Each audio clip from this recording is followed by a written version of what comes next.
Hello! Pupunta nga pala ako ngayon sa isang poodle-themed cafe located somewhere in Taipei City. Gusto ko din kasi talaga makita at makilala yung main attraction or ang mga bida sa cafe na ito, which is ang kanilang mga pet dogs. So ito yung basic guidelines for commuting. Mula sa Taipei Main Station, sasakay ka ng Red Line, bababa ka sa Mingxuan Road, magta-transfer ka sa Orange Line, at bababa ka naman sa Daxiaotou. Hindi po ako native speaker, so just please understand my pronunciation. Pagbaba ng Daxiaotou, dito ka mag-exit. And the hanapan starts now. Nakalimutan ko palang itanong, women soba? Itong Google Map na to, kung saan ako dinadala. Walang tao. Tinarang maraming CCTV. It's not yet officially winter here in Taiwan, but you can actually feel that it's nearly approaching. Medyo mapaglaro pa kasi yung panahon ngayon dito sa Taiwan. May araw na malamig, may araw din naman na sobrang init. But today, I am experiencing my favorite weather here in Taiwan. Upon searching, I just found out the best word to describe the weather today.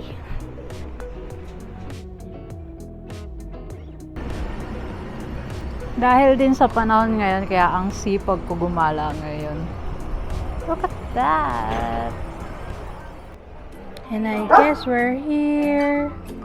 Nandito na nga kasi may aso.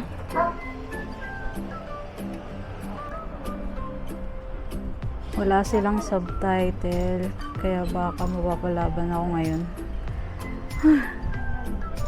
Meron palang subtitle. Yay! Para maging happy tayo. Happy meal na lang. 20 minutes. Okay. Thank you. They do accept early reservation here. Pero dahil hindi ko nagawa yun, kailangan ko maghintay ng 20 minutes.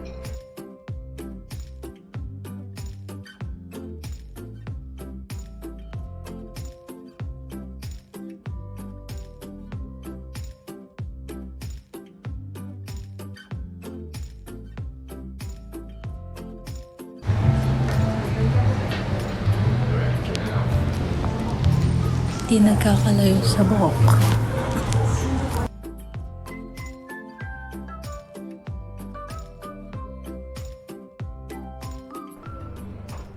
You can actually cuddle the dogs while you're waiting for the food.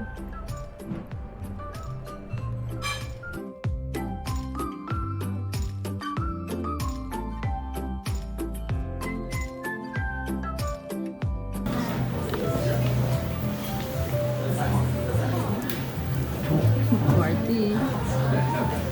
Kagulo na sila.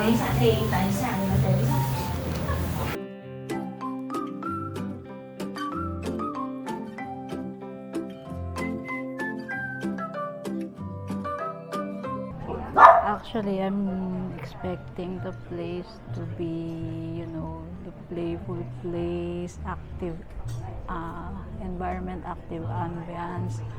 But yeah, ang tahimik. The only hardest thing here is that you have to wait.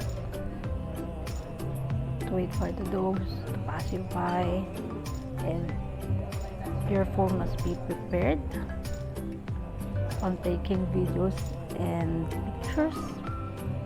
Kasi napakahirap. Bye-bye! Thank you! Bye-bye!